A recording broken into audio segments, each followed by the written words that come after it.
आज हम पढ़ने वाले हैं पृथ्वी की आंतरिक संरचना। यह है पृथ्वी की आंतरिक संरचना। इसमें आपको और कुछ देखने की जरूरत नहीं है, सिर्फ जितना यहां लिखा है ना बोर्ड पर, ये सारे फैक्ट लिखे हैं। हमारे चैनल का फायदा ही ये है कि आपको केवल और केवल एक पेज पर फैक्ट मिल जाएंगे, सारे उस टॉपिक के सारे फैक्ट मिल जाएंगे आपको, और कहीं देखने की जरूरत ही नहीं है। पहले इसका स्क्रीनशॉट ले लीजिए, क्योंकि बहुत ही इंपॉर्टेंट ये वाला हमारा स्क्रीनशॉट रहने वाला है। एग्जाम टाइम में बस उसको ही आपको एक बार स्क्रीनशॉट देखा और एक चैप्टर कंप्लीट, फिर अगला स्क्रीनशॉट देखा, एक चैप्टर कंप्लीट। इस तरीके से आप केवल कुछ ही फोटोज को देखकर पूरी ज्योग्राफी कंप्लीट कर देंगे। और अब हम एक रीजनिंग की भी सीरीज लेकर आने वाले हैं। उस रीजनिंग की सीरीज में ऐसी ऐसी ट्रिक्स बताई जाएंगी आपको कि रीजनिंग हल्की लगेगी, बिल्कुल बिल्कुल हलवा हो जाएगी आपके लिए रीजनिंग। ऐसे ऐसे ट्रिक्स उसमें बताई जाएंगी, वो भी सिर्फ एक ही पेज पर, ताकि वो भी आपके पास सेफ रहे। अब हम देखते हैं आंतरिक संरचना। अब देखिए ये एक डायग्राम बना है, इस डायग्राम को आपको समझना होगा। ये देखिए यहां पर देखिए, इस तरीके से हमारी है पृथ्वी, एक लेयर के अंदर फिर अगली लेयर, फिर उसके अंदर एक अगली लेयर। जैसे कि सबसे ऊपर क्रस्ट हो गया, उसके बाद मेंटल हो गया, उसके बाद कोर हो गई हमारी। इसी को ही अगर हम इस तरीके से देखें, और ये जो हिस्सा बना है ये है ये हिस्सा, यानी कि ये रहा सबसे नीचे कोर, ये है कोर, ये है मेंटल, ये है क्रस्ट। अब पृथ्वी के ऊपर जहां हम खड़े हैं वो है ऊपर का हिस्सा, ये जो ग्रीन कलर से दिखाया गया, ये जो ऊपर की लेयर होती है इसको हम बोलते हैं क्रस्ट। ऊपर की लेयर को इसको हम बोलते हैं क्रस्ट। क्रस्ट को हिंदी में हम बोलते हैं भूपर्पटी।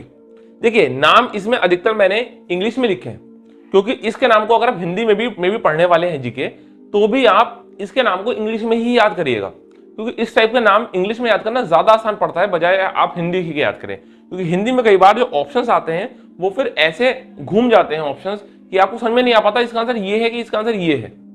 इसलिए इन वर्ड्स को आप केवल और केवल इंग्लिश में ही याद करें। अब सबसे ऊपर की जो लेयर है वो हमारी एक होती है क्रस्ट, वो लेयर है क्रस्ट की, और क्रस्ट से नीचे एक आता है फिर हमारा मेंटल की लेयर, और उसके बाद सबसे नीचे आता है कोर। यानी कि कोई पूछे जनरली अगर, तो अर्थ की कितनी लेयर है, तो 3 लेयर है। कौन कौन सी? सबसे ऊपर क्रस्ट, उसके नीचे मेंटल, उसके नीचे कोर।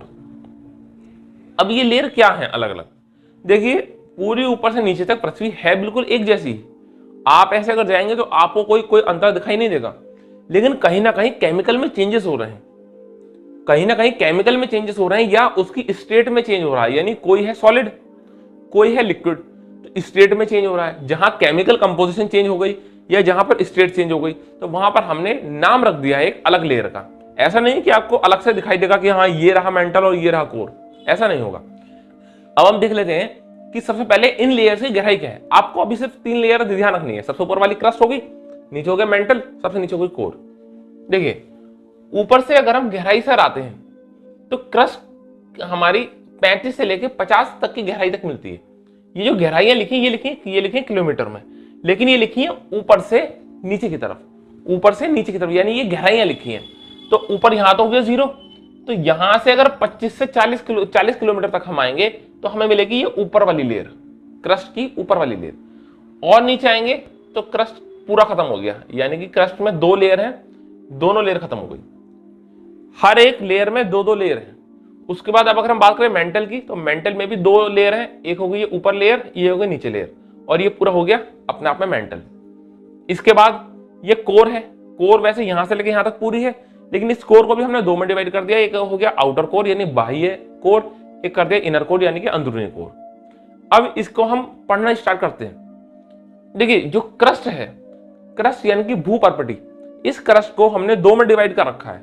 एक तो लेयर ये जिस सॉइल पर हम रह रहे हैं, और इस सॉइल के नीचे भी एक मिट्टी जा रही है जो कि समुद्र के भी नीचे है, और जहां हम रह रहे हैं वहां के भी नीचे है। हम रह रहे हैं कॉन्टिनेंट में, कॉन्टिनेंट यानी कि महाद्वीप पे हम रह रहे हैं हम सब। जैसे हमारा भारत है, हमारे भारत की जो मिट्टी है वो ये है, वो क्रस्ट के ये ऊपर का भाग है, लेकिन हमारे भारत का आगे समुद्र आ रहा है। अगर हम उस समुद्र की गहराई में जाएंगे, उस पानी के नीचे भी तो एक मिट्टी आपको मिलेगी, तो वो मिट्टी है, वो ये वाली मिट्टी है जो ये काले रंग से यहां पर दिखाई गई है। और दोनों ही मिलाके क्या कहलाती है? क्रस्ट। देखिए यहां जो नाम दिखाया गया है, ये ऊपर की लेयर में जो क्रस्ट, इसमें भी लिखा है और इसमें भी लिखा है ऊपर वाली में, यानी कि जो क्रस्ट हमने इस तरीके से लिखा है, इसमें भी आ रहा है, इसमें भी आ रहा है नाम, इसका मतलब इन दोनों को मिलाकर क्रस्ट बोलते हैं। ठीक, इसी तरीके यहाँ देखिए मेंटल इस तरीके से लिखा गया है, यानी कि इसमें भी आ रहा है इसमें भी, तो ये दोनों ही लेयर को मिलाकर मेंटल बोलेंगे हम। और इन दोनों को देखिए कोर इस तरीके से लिखा गया है क्रॉस करते हुए, तो इन दोनों को हम बोलेंगे कोर। लेकिन जो आउटर कोर है वो केवल ऐसे लिखा गया है, इसका मतलब ये है आउटर कोर, इनर कोर ऐसे लिखा है तो ये है इनर कोर। ठीक है, अब ये डायग्राम्स आपको समझ में आने लगा होगा कुछ कुछ। अब हम इसके डिटेल्स देख लेते हैं, इसके फैक्ट्स देख लेते हैं। अब जो सबसे ऊपर वाली लेयर है हमारी, जो कि लगभग 25 से 40 किलोमीटर की गहराई तक हमको मिलती है, लेकिन अगर हम समुद्र में जाएंगे तो वो नहीं मिलेगी, क्योंकि समुद्र के बाद समुद्र में सेकंड लेयर स्टार्ट होती है सीधा। इसलिए अगर यहाँ की बात करें तो ये नीस और ग्रेनाइट चट्टानों से बना होता है। यहां आप देखते हैं ये है नीस और ग्रेनाइट चट्टानें। तो नीस और ग्रेनाइट चट्टानों से बनी होती है कौन सी, हमारी क्रस्ट ऊपर वाली, यानी कि अपर क्रस्ट, जो हमारी ऊपरी क्रस्ट है, जो कि महाद्वीप की क्रस्ट होती है, नीस और ग्रेनाइट चट्टानों से। और जो नीचे वाली क्रस्ट है ये बनी है बेसाल्ट चट्टानों से। जो नीचे वाली क्रस्ट है ये बनी है बेसाल्ट चट्टानों से। इसका मतलब अगर हमसे कोई पूछे महाद्वीप की जो चट्टानें हैं उसमें कैसी चट्टानें पाई जाती हैं, तो वो नीस और ग्रेनाइट की चट्टान। समुद्र के नीचे किस टाइप की चट्टानें पाई जाती हैं, तो वो होगा बेसाल्ट की चट्टान। ठीक, अब देखिए चलिए ये तो हो गया चट्टानें। अब इसके अगर हम केमिकल कंपोजिशंस की बात करते हैं, केमिकल कैसे कहते हैं, तो जो ऊपर की क्रस्ट है उसको हम बोलते हैं सियाल, जो नीचे की क्रस्ट है उसको बोलते हैं सीमा। सियाल, सीमा। सियाल का मतलब है, एसआई का मतलब है सिलिका, और एल का मतलब है एल्यूमिनियम। एसआई का मतलब सिलिका, एल का मतलब है एल्यूमिनियम। और ऐसे यहां पे ये इसके भी सीमा के एसआई का मतलब है सिलिका, लेकिन एमए का मतलब है मैग्नीशियम। ठीक, इसका मतलब केमिकल हमें ऊपर वाली लेयर है उसमें मिलते हैं सियाल यानी कि सिलिका और एल्यूमिनियम, और नीचे मिलती है सीमा, यानी कि सिलिका तो मिलेगा ही मिलेगा लेकिन मैग्नीशियम मिलेगा एल्यूमिनियम की बजाय। देखिए ऐसा नहीं है अगर हमने नीचे लिख दिया है सीमा, इसका मतलब सिलिका और मैग्नीशियम, तो यहाँ एल्यूमिनियम हो ही नहीं सकता जी, एल्यूमिनियम है ही नहीं। यहाँ है बहुत सारे केमिकल्स, लेकिन जो मेनली पाए जाएंगे, जो ज्यादा हमें दिखेंगे, ज्यादा मात्रा में दिखेंगे, वो ये दोनों दिखेंगे, सिलिका और मैग्नीशियम, और सिलिका और एल्यूमिनियम, ये मतलब है। अब आगे हम देखते हैं, इसके नीचे हम आ गए यहां पर मेंटल, इसके नीचे हम आ गए मेंटल पर। अब इस मेंटल के भी हमने क्या है, हमने जब मेंटल को ठीक से देखा तो हमने ये पाया कि जो मेंटल का ऊपरी भाग है, एक लेयर का ऊपरी भाग है, वो भाग सॉलिड नहीं है, यानी कि वो भाग सॉलिड नहीं है, हिलता रहता है। और जो निचला भाग है वो पूरी तरह सॉलिड है। जब स्टेट में अंतर हो गया तो हमारा क्या फर्ज बनता है कि भाई दोनों के नाम अलग रख दिए जाए। इसलिए ऊपर को हम बोलते हैं अपर मेंटल, इसको हम बोलते हैं लोअर मेंटल। जो अपर मेंटल है उसको हम एस्थेनोस्फेयर भी बोलते हैं, जो ऊपर वाला है उसको हम बोलते हैं एस्थेनोस्फेयर। अब अभी हमने बताया कि ये पूरी तरह सॉलिड नहीं है। अब पूरी तरह सॉलिड नहीं है इसका मतलब कौन सी स्टेट है, लेकिन पूरी तरह लिक्विड भी नहीं है। एक बात ध्यान करने वाली है कि लिक्विड स्टेट में लेयर कौन सी रहती है, तो लिक्विड स्टेट में लेयर रहती है ये वाली आउटर कोर, ये लिक्विड स्टेट में है। जो मेंटल लिक्विड स्टेट में नहीं है, ये प्लाज्मा स्टेट में है। प्लाज्मा स्टेट का भी बताया था पिछली वीडियो में हमने कि प्लाज्मा स्टेट होती है जो कि ना तो पूरी तरह लिक्विड है ना ही पूरी तरह सॉलिड है, उन दोनों के बीच की स्टेट होती है, उसको हम बोलते हैं प्लाज्मा स्टेट। स्लाइम जेल आता है तो उसकी जो स्टेट रहती है वो प्लाज्मा स्टेट रहती है, वो बह भी नहीं सकता आसानी से, लेकिन उसकी कोई एक शेप भी नहीं है, तो उसको हम बोलते हैं प्लाज्मा स्टेट।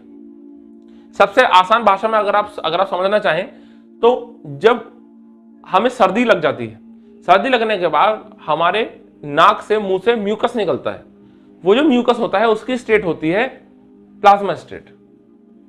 अब हम आगे देखते हैं, तो ये है प्लाज्मा स्टेट में।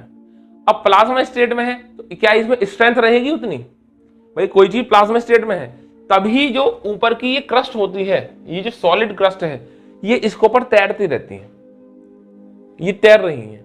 और इसी वजह से एक और सिद्धांत आ जाता है निकलकर कि टेक्टोनिक प्लेट्स का सिद्धांत, यानी जो टेक्टोनिक प्लेट्स हैं ये ऊपर कभी यहां है, फिर टेक्टोनिक प्लेट्स खिसकती रहती हैं, आपने सुना होगा।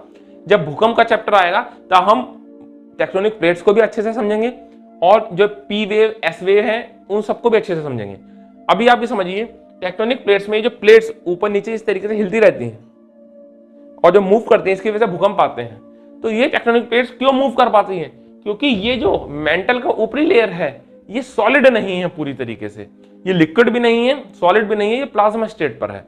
तो इसलिए अब इसमें कोई स्ट्रेंथ होगी ज्यादा? नहीं होगी। जब स्ट्रेंथ ज्यादा होगी ही नहीं तो इसका नाम क्या रखेंगे हम? स्ट्रेंथ नहीं तो वीक ही बोलेंगे। इसलिए हम इसको बोलते हैं दुर्बल मंडल। दुर्बल मंडल या है ऊपरी मंडल, यानी कि ऊपरी मेंटल यानी अपर मेंटल, लेकिन नाम जो आएगा वो आएगा एस्थेनोस्फेयर, या आएगा दुर्बल मंडल। कि दुर्बल मंडल हम किसे बोलते हैं? तो ये हम बोलते हैं एस्थेनोस्फेयर को, या फिर बोलते हैं ऊपरी मेंटल को। अब स्टेट कैसी है? प्लाज्मा स्टेट है। प्लाज्मा स्टेट है तो इसका मतलब यहां की जो चट्टाने हैं, देखिए गर्मी तो यहां से स्टार्ट हो चुकी है, यहां पे यहां तक अर्थ थी हमारी ठंडी, यहां से अब गर्मी स्टार्ट हो चुकी। अब जैसे जैसे नीचे आप जाएंगे बहुत ही हाई टेम्परेचर मिलेगा, और सबसे नीचे अगर आप आ गए तो 6000 डिग्री सेल्सियस आपको टेम्परेचर मिलना है। तो टेम्परेचर तो बहुत ज्यादा यहां से स्टार्ट हो चुका। यहां ये पिघल क्यों गई चट्टाने? क्योंकि यहां पर टेम्परेचर बहुत ज्यादा है। तो इसलिए जो मेन सोर्स है मैग्मा का, या फिलहाल आप समझ सकते हैं लावा। देखिए दो चीज होती है, एक मैग्मा एक होता है लावा। तो ये जो पिघली हुई चट्टाने जब तक पृथ्वी के अंदर रहती हैं, जैसे ये यहाँ है पिघली चट्टाने, इनको हम बोलेंगे मैग्मा। जब तक चट्टाने अंदर हैं, पिघली हुई चट्टाने, उनको हम बोलेंगे मैग्मा। जैसे ही वो बाहर निकल गई, जैसे ही वो बाहर आ गई, चाहे ठंडी हुई हो या ना हुई हो, स्टूडेंट को लगता है जब ठंडी हो जाएगी तभी लावा बोलेंगे उसको, नहीं। जब वो एक बार बाहर निकल गई, चाहे वो गर्म है चाहे वो ठंडी है, लेकिन इसको हम लावा बोलेंगे। यानी अंदर है तो मैग्मा, और जैसे ही वो बाहर निकल कर आ गई उसको हम बोलेंगे लावा। अब इसके अंदर क्या है? मैग्मा। इसका मतलब सोर्स ऑफ मैग्मा, यानी कि मैग्मा का सोर्स क्या है? तो यही है, एस्थेनोस्फेयर है मैग्मा का सोर्स। और जब ज्वालामुखी फूटते हैं, आपको पता है समुद्र के नीचे सबसे ज्यादा ज्वालामुखी फूटते हैं, इतने अर्थ पर नहीं फूट पाते। क्यों? क्योंकि अर्थ के ऊपर आप देखिए तो मैग्मा को ये वाली लेयर को पार करना होगा, फिर ये वाली लेयर को पार करना होगा, फिर वो बाहर आएगा निकलकर। जबकि समुद्र में क्या है? केवल एक ये वाली लेयर को पार कर और आ गया बाहर।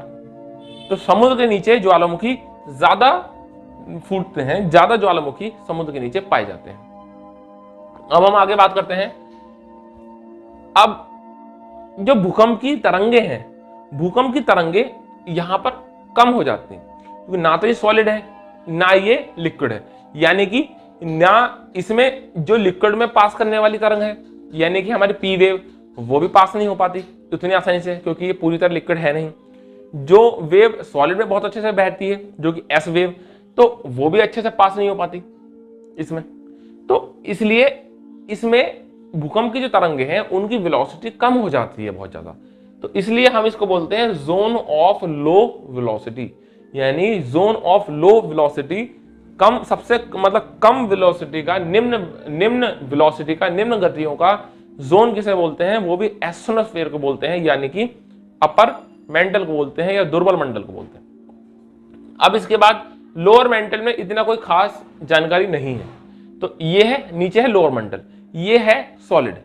अभी हमने बात की, देखिए किसी ने नीचे जाकर नहीं देखा है, पहली बात समझिए। यहां पर ये लिक्विड है, यहां पर सॉलिड है, यहां पर फिर लिक्विड है, यहां सॉलिड है, कोई इसने नीचे किसी ने जाकर नहीं देखा है ये, लेकिन इसके प्रूफ मिल जाते हैं हमें। भूकंप की हम तरंगों को जब पढ़ते हैं, देखिए यहां तक का तो हमें पता लग ही गया, हमने मैग्मा देख ही लिया है, आकर जब लावा आता है बाहर निकल के लावा, तो हमने देख लिया कि यहाँ तो पिघला हुआ है ही है। इसके नीचे का जितना ये पार्ट है, ये लिक्विड है, ये सॉलिड है, ये अभी सिर्फ हमें जानकारियां मिली है, प्रूफ भी है, लेकिन ऐसे हमने जाकर नहीं देखा कि अंदर जाकर हमने देख लिया कि इस तरीके से सॉलिड है या फिर ये लिक्विड है। अब हम बात करते हैं आउटर कोर की, यानी कि बाह्य कोर की। तो अगर हम आउटर कोर की बात करें, आउटर कोर के लिए देखिए लिखा है प्रोबेबली लिक्विड स्टेट, यानी कि संभवतः है लिक्विड स्टेट में ये है, संभवतः है। इसका मतलब हमने जाकर देखा थोड़ी है अभी, लेकिन जहां तक हम एनालाइज कर पाए हैं, हमें पता लगा है कि ये सॉलिड स्टेट में नहीं हो सकता है। क्यों? क्योंकि जो एस वेव है, जो कि भूकंप की एस वेव है, वो देखिए यहां पर साइन बनना है और इसको हमने काट दिया, इसका मतलब एस वेव नहीं प्रवाहित हो पाती। इसका मतलब है ये संभवतः है लिक्विड स्टेट में होना चाहिए। और अब बात करते हैं डेंसिटी की। देखिए इन दोनों की डेंसिटी इंपॉर्टेंट है। डेंसिटी जिसको हम रो से डिनोट करते हैं, डेंसिटी को डिनोट करते हैं रो से। डेंसिटी होता है मास पर वॉल्यूम, यानी डेंसिटी को अगर हम देखें तो डेंसिटी होता है मास पर यूनिट वॉल्यूम, यानी कि मास को काय में निकालते हैं हम, केजी में, और वॉल्यूम निकालते हैं मीटर क्यूब में। तो इसकी डेंसिटी की यूनिट क्या हो गई, केजी पर मीटर क्यूब। डेंसिटी इसकी है 10, इसकी 10 डेंसिटी है। पानी की डेंसिटी कितनी होती है 1, तो पानी से ये 10 गुना भारी है। इसका मतलब यहां का अगर हम एक बोतल, जो 1 लीटर की बोतल आती है पानी की, उसको हम देखें तो पानी तो ये तो 1 किलो का है, लेकिन यहां की अगर मिट्टी भर लाएं तो वो 10 किलो की बैठेगी। और इसके बाद हम बात करते हैं नीचे की कोर की, यानी कि इनर कोर की। सबसे नीचे का जो पार्ट है वो है 6000 डिग्री सेल्सियस का टेम्परेचर रखता है अपने पास, 6000 डिग्री सेल्सियस। और फैक्ट क्या है इसके बारे में, एक तो ये सॉलिड स्टेट में है। अब सॉलिड स्टेट में क्यों है, ये लिक्विड है तो इसे भी लिक्विड होना चाहिए था भाई, टेम्परेचर तो इसका भी बहुत हाई है। लेकिन सॉलिड स्टेट में क्यों है ये, क्योंकि यहां तक इसके ऊपर प्रेशर इतना ज्यादा है, इतना ज्यादा प्रेशर इसके ऊपर है कि ये हाई प्रेशर की वजह से सॉलिड हो गया है। अब हाई प्रेशर कैसे असर डालता है, आप देखिए, ये एलपीजी गैस है, ठीक है। अब ये एलपीजी गैस है, एलपीजी गैस को आप वैसे छोड़ेंगे तो ये गैस में रहेगी, लेकिन बहुत ही हाई प्रेशर पर जब हम इसको पैक करते हैं सिलेंडर में, देखिए सिलेंडर पैक करते हैं तो इसकी ये लिक्विड स्टेट में हो जाती है, अपनी स्टेट चेंज करती है गैस लेकिन लिक्विड में हो गई। इसी तरीके से अब बहुत हाई टेम्परेचर करने पर जब रॉक्स, जो चट्टानें होती हैं, वो लिक्विड स्टेट में आ जाती हैं, पिघल जाती हैं। लेकिन जब उन पर और प्रेशर हम बढ़ाएंगे तो ये सॉलिड स्टेट में आ जाती है दोबारा, हाई प्रेशर की वजह से। हाई प्रेशर किसी भी चीज की स्टेट बदल सकता है, सॉलिड, लिक्विड, गैस या प्लाज्मा, इन स्टेट पर ला सकता है प्रेशर। अब क्या ये लिक्विड नहीं हो पाएंगी, कभी हो पाएंगी, टेम्परेचर और बढ़ा दीजिए, लिक्विड हो जाएंगे। भाई इस समय टेम्परेचर कह रहा है लिक्विड बन, लेकिन प्रेशर कह रहा है सॉलिड बन। तो इस समय प्रेशर है हावी हो गया है, टेम्परेचर आप बढ़ा दीजिए और ज्यादा, तो ये दोबारा तो ये लिक्विड बन जाएगा। अब हम आगे बात करते हैं, स्टेट कैसी हो गई, सॉलिड स्टेट हो गई। इसके अंदर पाई जाता है नाइफ, नाइफ यानी कि निकेल, Ni से हो गया निकेल, Fe से हो गया फेरियम। 3 चीजें आपने पढ़ी होंगी, सियाल, सीमा, नाइफ। ध्यान रखना, नाइफ जो है वो इनर कोर की बात है, यानी यहां पर आपको निकेल और फेरियम। इसके बाद डेंसिटी क्या है इसकी 13.6, डेंसिटी इसकी है 13.6। इसका मतलब है ये अगर ये पानी से 13.6 गुना भारी है और 13.6 ये इसके आसपास, और किसकी डेंसिटी आती है आप बताइए, 13.6 के आसपास डेंसिटी किसकी है, जो पृथ्वी पर पाए जाने वाला तत्व है वो है मर्क्यूरी। मर्क्यूरी की भी डेंसिटी 13.6 के बराबर होती, यानी अगर आप 1 लीटर बोतल में मर्क्यूरी को भर देंगे तो वो लगभग 13 किलो की होगी, 13.6 किलो यानी 13.5 किलो की बैठेगी। ऐसे ही यहां की डेंसिटी है। देखिए ये तो सारे फैक्ट लिखे हैं, लेकिन इन सभी फैक्ट को किस तरीके से लिखा गया है, क्या उनका मीनिंग, हमने तो शॉर्ट में लिखा है इसको, वो हम आपको समझा रहे हैं, ताकि जब आप स्क्रीनशॉट के बाद में इसको पढ़ेंगे तो आपको पता लग जाएगा कहां क्या लिखा है। इन फैक्ट को पढ़ने के लिए देखिए एक चीज यहां पर लिखी है, नेम, पॉइंट और एक्सप्लेनेशन। नेम यानी कि नेम लिखा गया है ब्लैक से, यानी जितने भी नाम है वो आपको ब्लैक से मिलेंगे। यहां देखिए, लोअर मेंटल नाम है, आउटर कोर नाम है, इनर कोर नाम है, कोर नाम है, ये कोर, क्रस्ट। यहां देखिए मोह, डिस्कंटिन्यूटी, रेप्टी, असंबद्धता, गुटेनबर्ग, ये सब नाम है ब्लैक से मिलेंगे। पॉइंट्स है, यानी कि अब पॉइंट्स जैसे कि ये प्लाज्मा स्टेट में रहता है, जोन ऑफ लो वेलोसिटी है, ये पॉइंट्स है, सब मिलेंगे ब्लू से। इन पॉइंट्स की भी एक्सप्लेनेशन वो मिलेगी ग्रीन से। जैसे जगह यहां लिखा है कि ये लिक्विड स्टेट में हो सकता है, क्यों, एक्सप्लेनेशन ये रही क्योंकि एस वेव पास नहीं हो पाई यहां से। ये है एक्सप्लेनेशन, इस तरीके से ही बताया गया कि गहराइयां किस तरीके से हैं इनकी। तो गहराइयों के लिए आप देखिए, इसको तो आप छोड़ दीजिए, बहुत कम है 50 किलोमीटर, इसकी हम बात नहीं करते। अब हम बात करते हैं और नीचे गहराई में आएंगे तो 2900 किलोमीटर तक क्या है, मेंटल ही मेंटल चल रहा है। और नीचे आएंगे तो ये 5100 आ गया बीच में आउटर कोर का, लेकिन इसको हम छोड़ देते हैं, सीधा नीचे आते हैं हम यहां, यानी कि 63-70 गहराई। लेकिन पृथ्वी की असल में जो गहराई है, जो बिल्कुल गहराई है वो है 63-70, यानी कि रेडियस, पृथ्वी की रेडियस है 63-70 किलोमीटर, यानी कि 6370 किलोमीटर। अगर हम पृथ्वी से नीचे आते जाएं और 6370 किलोमीटर के बाद हम पृथ्वी के केंद्र में पहुंच जाएंगे और वहां पिघल जाएंगे, क्योंकि टेम्परेचर है 6000 डिग्री सेल्सियस। अब लेकिन इसको हम शॉर्ट में 6400 लिख देते हैं। हम 6400 शॉर्ट में याद करने के लिए कर लेते हैं। ध्यान रखना 6400 से 30 कम है, 6400 से ये 30 कम है। अब यहां पर अगर हम गहराइयां देखें, ऊपर से अब गहराइयां आए, यहां तक हम छोड़ देते हैं, यहां मान लेते हैं 50, यहां से नीचे मान लें तो 2900 में 50 घटाओगे तो क्या 50 घटाओगे, रहने दो। इसका मतलब इसकी टोटल की हो गई है 2900, इसका मतलब 2900। तो टोटल मेंटल की क्या हो गई है गहराई, वो हो गई 2900 किलोमीटर। 50 हमने घटाया नहीं, क्या घटाना है इसको। अब इससे यहां से देखें तो ये हो गई 2200, और इस वाली लेयर की बात करें तो इसमें से अभी हम 6400 मान लेते हैं इसको, 6400 में से 5100 गया, क्या बचा 1300। बहुत इंपॉर्टेंट फैक्ट्स चल रहे हैं ये, क्योंकि इन्हीं में से ही क्वेश्चन कहीं से भी आ सकता है उठकर। एक बार अभी आपको याद करा दी जाएगा ये सब कुछ। अब देखिए अगर हम कोर की बात करें तो ये तो दोनों एक ही है मेंटल, और ये दोनों एक ही है कोर। तो मेंटल और कोर में कौन बड़ा हो गया, तो मेंटल और कोर में बड़ा हो गया कोर, क्योंकि ये है 2200, ये है 1300, भाई दोनों है तो कोर ही दोनों, आउटर कोर इनर कोर तो हमने कर दिया है।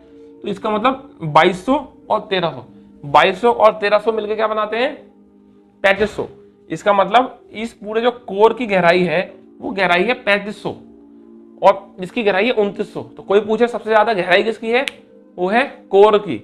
लेकिन ऑप्शन में अगर आप हायर लेवल के एग्जाम दे रहे हैं तो ऑप्शन में अगर इस तरीके से आ जाए, लिखा हुआ आ जाए क्रस्ट, लिखा आ जाए मेंटल, और लिखा हुआ आ जाए आउटर कोर और इनर कोर, और ऑप्शन में कहा जाए कि इनको साइज के हिसाब से आप क्रम में लगाइए, तो सबसे बड़ा किसका लिखेंगे आप, मेंटल को, क्योंकि उन्होंने मेंटल के पार्ट्स नहीं दिए, मेंटल पूरा मेंटल की बात करिए।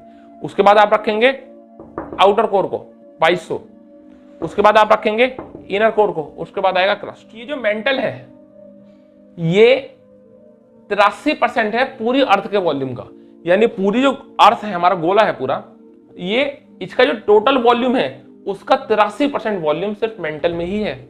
अब आप सोच रहे होंगे कि भाई ये तो केवल 2900 की गहराई का है और ये पूरा का पूरा बैठ रहा हमारा ज्यादा, ये बैठ रहा लगभग 3500 की गहराई का, फिर ऐसा कैसे हो गया कि इसका वॉल्यूम इससे कम पड़ गया।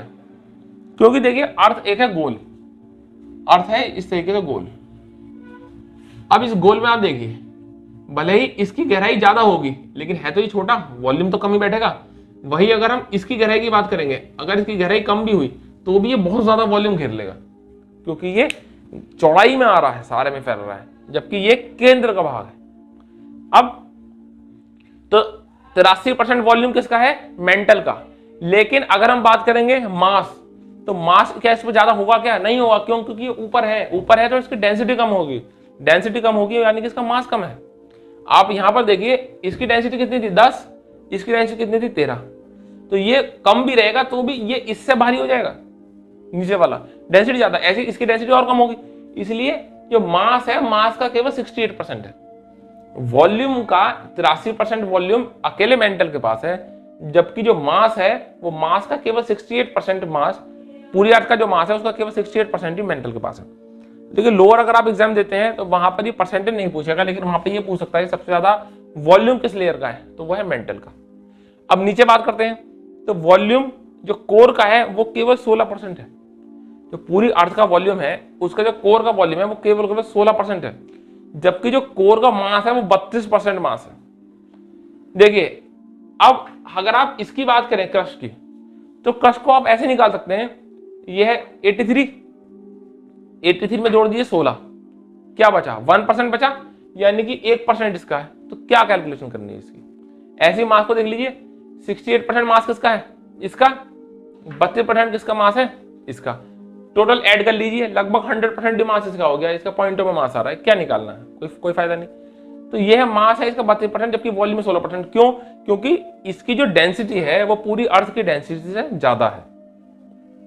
पूरी अर्थ की डेंसिटी तो एवरेज डेंसिटी हो गई, जबकि ये क्या है, ये है हमारा कोर की डेंसिटी जो कि ज्यादा है।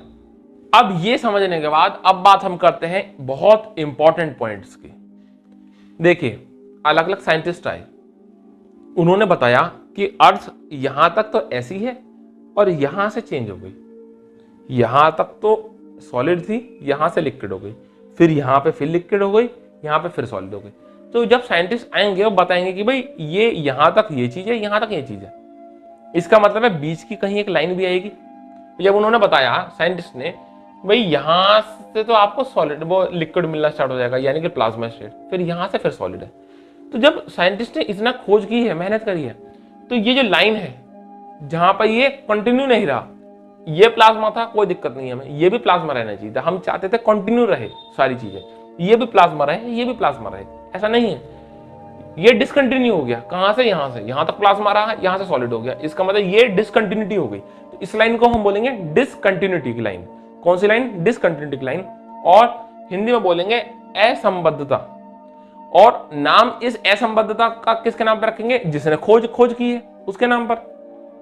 तो यहां पर अब हम सबसे ऊपर वाले साइंटिस्ट को अभी हम छोड़ देते हैं, अभी बताएंगे क्यों हम छोड़ रहे हैं उस साइंटिस्ट को। अभी हम ऊपर वाले साइंटिस्ट को छोड़ देते हैं, सेकंड बात करते हैं, क्रस्ट और मेंटल के बीच की जो असंबद्धता आ गई, क्योंकि चेंज हो गया ना, तो क्रस्ट और मेंटल के बीच की जो असंबद्धता आ गई वो है मोहरोविच, यानी कि ए मोहरोविच ने ये हमें बताया, ए मोहरोविच। और जो अपर मेंटल है और लोअर मेंटल है उनके बीच की जो असंबद्धता आ गई उसको बताया रेपेटी, साइंटिस्ट बताया रेपेटी, हमने उसके लिए उसको बोल दिया रेपेटी असंबद्धता, यानी कि रेपेटी डिसकंटिन्यूटी। और जो ये मेंटल और कोर के बीच की लेयर है जो डिसकंटिन्यूटी हो गई, इसको बताया था गुटेनबर्ग-वाइचार्ट ने। गुटेनबर्ग-वाइचार्ट ने क्या बताया? मेंटल और कोर के बीच की असंबद्धता, तो हमने उनके नाम पर रख दिया।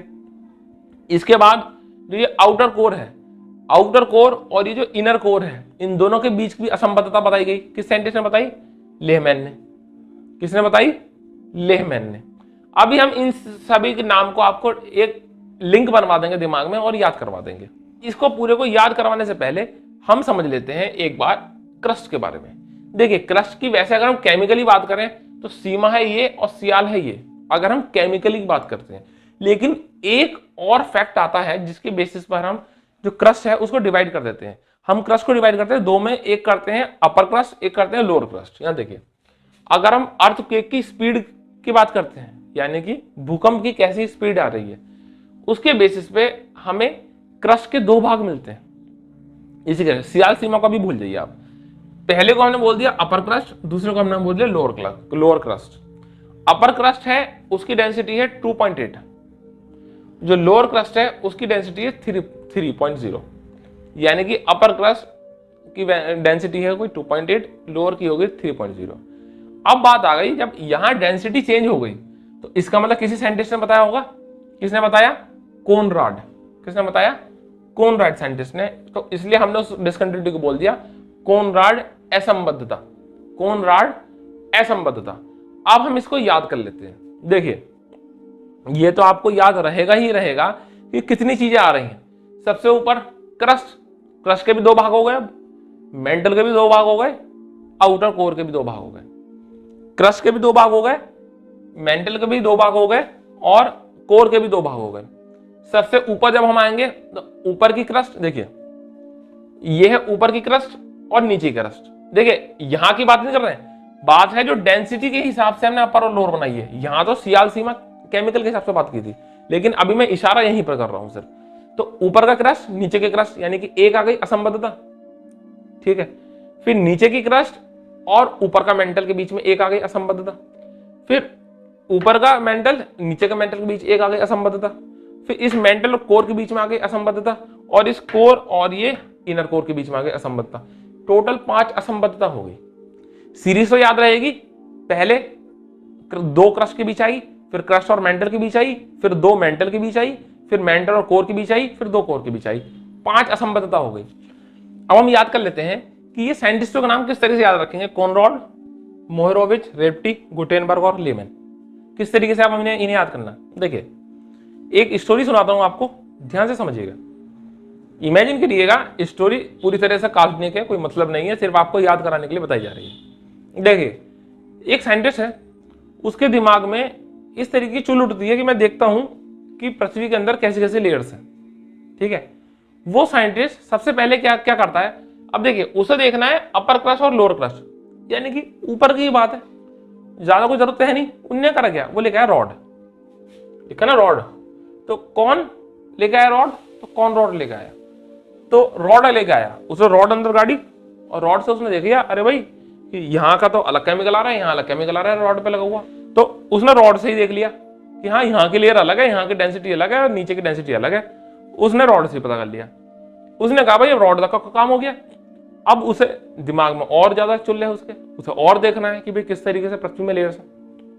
अब वो साइंटिस्ट ने सोचा कि क्यों ना मैं जो क्रस्ट है और मेंटल के बीच की भी लेयर देखूं। अब ये कैसे देखेगा, अब इसे ये भी पार करना पड़ता क्रस्ट और ये भी पार करना पड़ता, मतलब क्रस्ट का जो अपर भाग है ये भी पार करना पड़ता, नीचे को भी पार करना पड़ता। उसने लगाया दिमाग, उसने सोचा क्यों ना मैं समुद्र में जाके फिर उसके बाद वहां से नीचे कूदूं, यानी कि समुद्र से मैं खोदता हुआ नीचे आऊं तो मुझे यहाँ की लेयर दिख जाएगी, यानी डिसकंटिन्यूटी यहाँ की दिख जाएगी। तो वो बंदा कहाँ आएगा, समुद्र में। समुद्र में आने के लिए कहाँ आना पड़ेगा उसे, भाई बीच पे तो आएगा ही, समुद्र में आ जाएगा तो बीच पे आएगा ही। तो वो कौन आया, मोहरोविच, कहाँ आ गया, वो बीच पे आ गया। तो मोह जो है वो बीच पे आ गया, ये देखने कि अब मैं यहां से नीचे जाता हूं। अब देखिए अब यहां से इसने गलती करनी शुरू कर दी, भाई नीचे जा रहा है, नीचे क्या है, नीचे टेम्परेचर तो बढ़ता जाएगा, दिक्कत तो होगी उसको। अब आप खुद सोचिए, कोई आपके घर में अंदर अगर घुसा चला आ रहा है तो आप क्या प्यार थोड़ी करेंगे उसे, लड़ाई ही करेंगे, जाहिर सी बात है। अब पृथ्वी देख रही है कि भाई ये इंसान मान नहीं रहा, ये नीचे आया जा रहा बार बार, इसे अब बताओ। अब ये जब यहां तक तो इन्हें देख लिया, सबसे ऊपर इसने रॉड से चेक कर लिया, उसके बाद फिर ये बीच पे आ गया, तो बीच को इसने कह दिया कि भाई मैं बीच पे आया था इसके लिए, इसलिए ये बीच वाली हो गई, यानी कि ये हो गई मोहरोविच डिसकंटिन्यूटी। अब इसके बाद और नीचे आया, पृथ्वी ने कहा कि भाई रुक जा, अब कोई आपके घर में घुसा आ रहा है, अगर आपके घर में अगर घुसा चला रहा तो आप करेंगे क्या, सबसे पहले रैपट मारेंगे उसके। तो इसलिए पृथ्वी ने मारा इसका रैपट सीधा, भाई कोई इंसान घुसा चला आ रहा, हमने मार दिया रैपट कि भाई दूर हो, क्यों आ रहा है अंदर, फिर नहीं मानना इंसान। अब यहां आ रहा तो ये रैपट की हो गई असंबद्धता, रेपटी असंबद्धता। फिर ये और नीचे आया, और नीचे आया, अब इंसान फिर नहीं मान रहा, तो आप करेंगे क्या, फिर तो घुसा चलेगा, रैपट से काम हो चुका, अब मान नहीं रहा इंसान, घुसा चलेगा। इसलिए यहाँ पे गुटेन से आप याद रखें कि गुट मार रहा है इंसान, यानी कि घुसा मार रहा है, ठीक है। तो गुटेनबर्ग, यानी कि घुसा मार दिया हमने, अब नहीं मानना इंसान, कह रहा और अंदर आएगा घर में, और अंदर आएगा, फिर क्या होगा, फाइनली आप परेशान होकर क्या बोलेंगे, आप उठाएंगे लोहे का सरिया और कहेंगे ले अभी बताऊं तुझे, इस तरीके से मारेंगे उसके। फाइनली इंसान यही करता है कि ले अब नहीं छोड़ना तुझे, तो इसलिए फाइनली ये हो गया लेमैन, ठीक है। और जब से ये लेमैन हो गया है वो फिर साइंटिस्ट ऊपर आया ही नहीं है, क्योंकि वो 6000 डिग्री सेल्सियस में आराम से बैठ गए। अब देखिए, अब इसके बाद अब हम कुछ फैक्ट्स और रह गए हैं इस पेज के, जो कि है ये, जैसे कि अगर हम पृथ्वी के नीचे गहराई में जाएंगे तो टेम्परेचर बढ़ेगा, जाहिर सी बात है। अगर हम पृथ्वी के 100 किलोमीटर तक की गहराई में जाते हैं, यानी अगर हम 100 किलोमीटर गहराई तक की बात करें, हम नीचे जा रहे हैं, नीचे आ रहे हैं, नीचे आ रहे हैं, तो 100 किलोमीटर तक का जो एरिया है ना, वहां पर आप हर एक किलोमीटर तक जब गहराई में जाएंगे तो टेम्परेचर 12 डिग्री सेल्सियस बढ़ता जाएगा। आप नीचे जा रहे हैं तो 100 किलोमीटर गहराई तक 12 डिग्री सेल्सियस टेम्परेचर बढ़ता रहता है पर किलोमीटर, 1 किलोमीटर गहराई पे 12 डिग्री सेल्सियस टेम्परेचर बढ़ता है। 300 तक की अगर हम बात करें, यानी कि 100 तो खत्म हो गया, यानी 200 किलोमीटर और, 100 तो खत्म हो चुका ना, 200 किलोमीटर और अगर आप जाएंगे, यानी कि टोटल 300 किलोमीटर की गहराई तक, तो 2 डिग्री सेल्सियस टेम्परेचर बढ़ेगा हर 1 किलोमीटर की गहराई में जाने पे। और जब आप केंद्र तक पहुंचेंगे, इसके बाद जब आप 300 किलोमीटर से केंद्र तक पहुंचेंगे तब 1 डिग्री सेल्सियस टेम्परेचर बढ़ेगा हर किलोमीटर। तो जो एवरेज बढ़ता है, आप देखिए 300 किलोमीटर तो बहुत कम है पृथ्वी के लिए, पृथ्वी टोटल 6400 किलोमीटर तक है। इसका मतलब नॉर्मली एग्जाम में क्वेश्चन आए कि आमतौर पर पृथ्वी का टेम्परेचर कितना बढ़ता है, तो आप कहेंगे 1 डिग्री सेल्सियस टेम्परेचर बढ़ता है 1 किलोमीटर गहराई पे जाने पर। अब बात करते हैं पृथ्वी पे कौन कौन से टाइप के एलिमेंट्स हैं। देखिए, एक तो आपको पूछता है कि पूरी पृथ्वी पर कौन कौन से एलिमेंट्स पाए जाते हैं, तत्व कौन से, और एक वो पूछता है कि पृथ्वी की क्रस्ट पर, जो क्रस्ट है उस पर कौन से पाए जाते हैं। सबसे पहले हम बात करते हैं पूरी पृथ्वी की। तो पूरी पृथ्वी में सबसे ज्यादा आयरन, लोहा, याद रखने में कोई दिक्कत नहीं, आयरन सबसे ज्यादा है। देखिए थर्ड इतना नहीं पूछता है, कभी से पूछता है पहले नंबर पर कौन सा है, दूसरा नंबर कौन सा है। सबसे ज्यादा है आयरन, सेकंड नंबर पे है ऑक्सीजन, और थर्ड नंबर पे सिलिकॉन। ध्यान रखना, हम यहाँ वायुमंडल की ऑक्सीजन की बात नहीं कर रहे, हम ऑक्सीजन एलिमेंट की बात कर रहे हैं, ठीक है, जैसे अगर हम लोहे के ऊपर जंग लग गई तो क्या हो गया, वो हो गया फेरस ऑक्साइड यानी कि आयरन ऑक्साइड। अगर लोहे पर जंग लगी तो आयरन ऑक्साइड हो गया। ऑक्साइड यानी कि वहां पे ऑक्सीजन प्रेजेंट है, गैस थोड़ी ना, ऑक्सीजन गैस है, वहां पर ऑक्सीजन एलिमेंट है प्रेजेंट, वहां पर ऑक्सीजन के एटम्स है वहां। इसका मतलब है कि पूरी पृथ्वी पर, इसमें हम वायुमंडल की बात नहीं कर रहे, पृथ्वी की बात कर रहे हैं, जिसे हम पृथ्वी मानते हैं, जिसको हम देख सकते हैं। तो ऑक्सीजन है सेकंड नंबर पे जो कि है 30%। उसके बाद आता है सिलिकॉन जो कि है 15%। सिलिकॉन बहुत इंपॉर्टेंट है मटेरियल, जो कि हमें, जो एक सेमीकंडक्टर है, जो कि जितने भी हमारे मोबाइल फोन चिप, आप जो मोबाइल देख रहे हैं इसका प्रोसेसर, जितने भी सारे एलिमेंट्स बनते हैं इलेक्ट्रॉनिक के, सबसे ज्यादा जो 98% कंपोनेंट है वो सिलिकॉन से बनाए जाते हैं। अब सिलिकॉन, अब अगर हम बात करें अर्थ क्रस्ट की, यानी केवल ऊपरी ऊपरी भाग की, इस क्रस्ट की बात अगर हम करते हैं तो सबसे ज्यादा पाया जाता है ऑक्सीजन एलिमेंट, सेकंड नंबर पर पाया जाता है सिलिकॉन, थर्ड नंबर पर पाया जाता है एल्यूमिनियम, फोर्थ नंबर पाया जाता है आयरन। अब यहां पर बात ये आती है, अगर हमसे ये पूछा जाए अर्थ क्रस्ट पर सबसे ज्यादा एलिमेंट कौन सा है, ऑक्सीजन। ये पूछे अर्थ क्रस्ट पर सबसे ज्यादा मेटल कौन सा है, तो वो हो जाएगा एल्यूमिनियम, क्योंकि ऑक्सीजन और सिलिकॉन ये मेटल नहीं है। सिलिकॉन सेमीकंडक्टर है जबकि ये एल्यूमिनियम हमारा मेटल है। इसका मतलब मेटल कौन सा है, एल्यूमिनियम सबसे ज्यादा। और अगर पूछे संपूर्ण पृथ्वी पर कौन सा है तो वो है आयरन। आशा करते हैं आपको ये वीडियो पसंद आई होगी। अब मिलते हैं आपसे अगले लेक्चर में। नमस्कार।